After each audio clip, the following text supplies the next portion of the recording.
family. And you know he is, you know who he is, correct? Please face them. Please face them, my brother. I want them to see you. Huyu ndio yeye mwenyewe.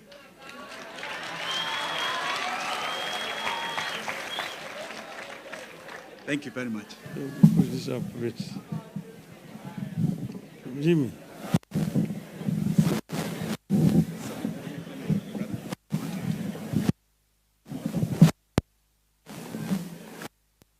Yeah.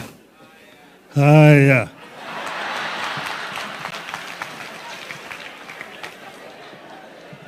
Bishop Muturi, my friend, retired Bishop Peter Njenga, who was also a comrade in arms, Mama Maria and the children, wananchi wote hamjambo. We have come to say goodbye to a very great Kenyan, a true Kenyan patriot, Maina Wanjigi. If you read the life of Maina Wanjigi, the life of dedication, life of struggle, and life of exemplary service to the people of this country. There's a number of things that I actually discovered I share in common with Maina Wanjigi. One is that he had wanted to become a doctor. But when he went there and then he saw the cadavers, the dead bodies, he gave up. I also happened to have suffered the same fate. I was supposed to be a medical doctor. But when we were taken into the place where they were actually dissecting dead bodies, I got scared. And I said, I must change. And I changed and I became an engineer. But you see, Maina Wanjigi came from a humble background and was so committed and dedicated. I studied so well, went to some of the best schools, and graduated very well. But Mama Maria has also told us here, after they got married, he became a very faithful servant. I never slapped him even once. I'm sure you can also ask Mama Aida. She will tell you that I've never slapped her. And he came here at the dawn of independence. And that is the time when this country was looking for intellectuals to take over from the colonialists who were leaving the country. So he's one of the pioneer civil servants at that time. And that was the time when, as you know, the colonial system had actually discriminated against the people of our country. So Africans were on the periphery of the economy of this country. Then they came up with this paper, session of paper number 10. And it was actually meant at bringing Africans from the periphery to the center of the economy. That's how ICDC was formed. And he became the first CEO of ICDC, Industrial and Commercial Development Corporation, to give loans to Africans so that Africans could be involved in the economy of this country.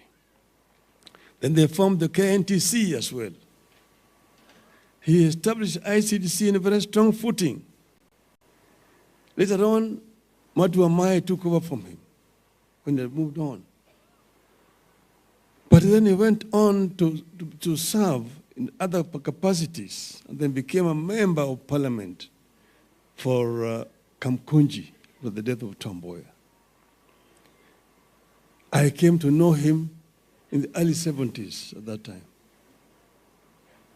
when he was now a member of parliament and I was myself working in town. I remember at the time of the death of J.M. Kariuki, Maina Njigi was one of the people who stood very, very firm that the truth of the death of Kariuki need to be told and be known. He worked very well in Kamkunji. His records are known.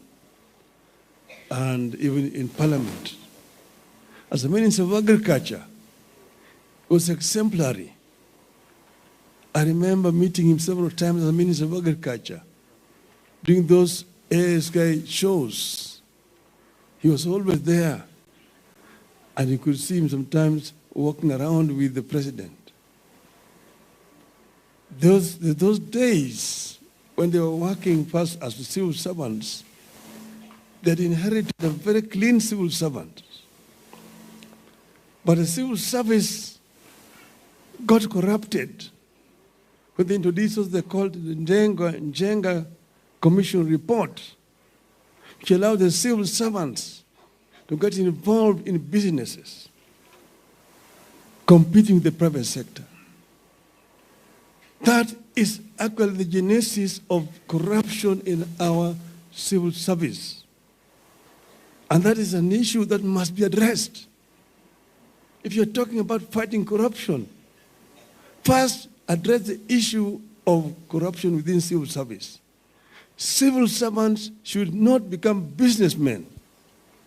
They should either choose to be businessmen or become civil servants.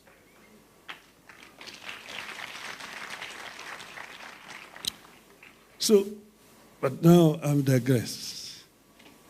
Last time I was here in Nyeri with elders here, Mr. Governor, I talked about history. And he told me, you don't want to hear history.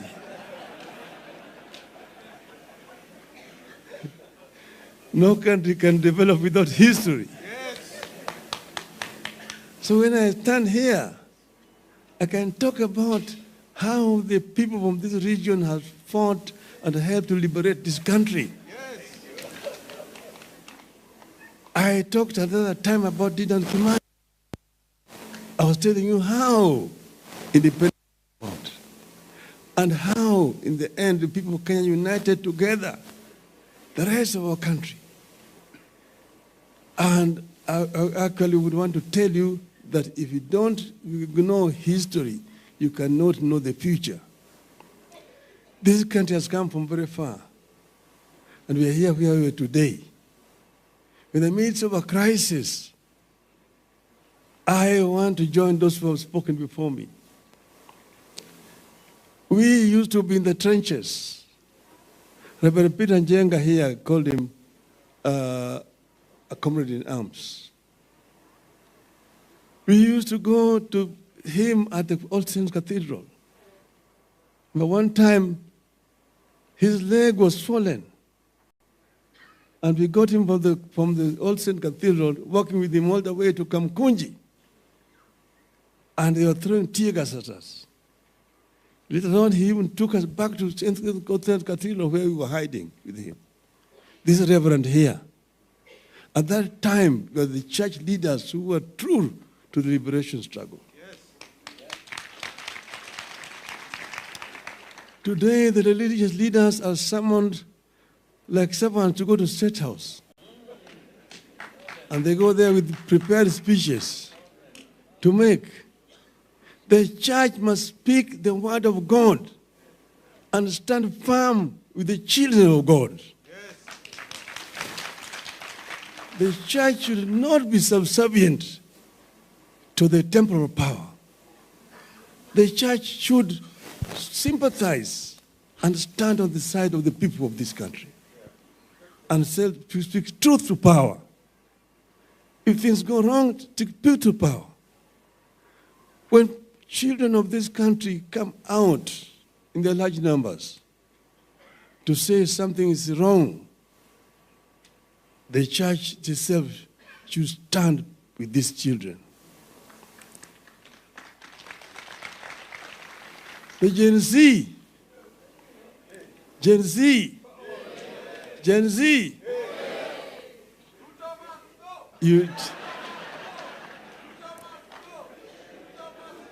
They told me, Baba, kaa nyumbani. Umefanya ya kutosha. Tutaendelea.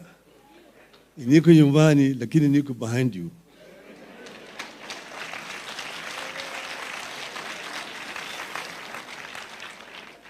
What this country now requires is a serious dialogue.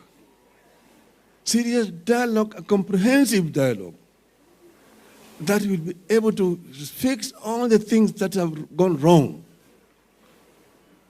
Deal with the issues of unemployment of our youth, the issues of corruption, the issues of ethnicity and tribalism and nepotism, issues of exclusion.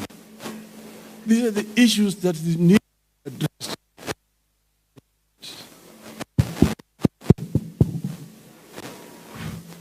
Hello? Hello? Hello? So these are the issues that we need to get things right. Police should not use brutality against unarmed, innocent people who are demonstrating for their rights.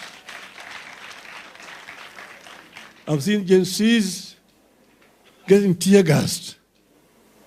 Kula tear gas. Hata sisi tumekula tear gas. Endeleeni kukula tear gas. Tell them to add more tear gas. Tell them you will not surrender. Hata wakileta nini, nyinyi mtasimama. Hata wakifanya nini, tutafanya imara. Sawa sawa. Tumeelewana? Tumeelewana? Maina fanya yake. Ametembea kama shujaa. We're happy that the young shujaas are coming up to liberate this country. May the Lord rest his soul in eternal peace.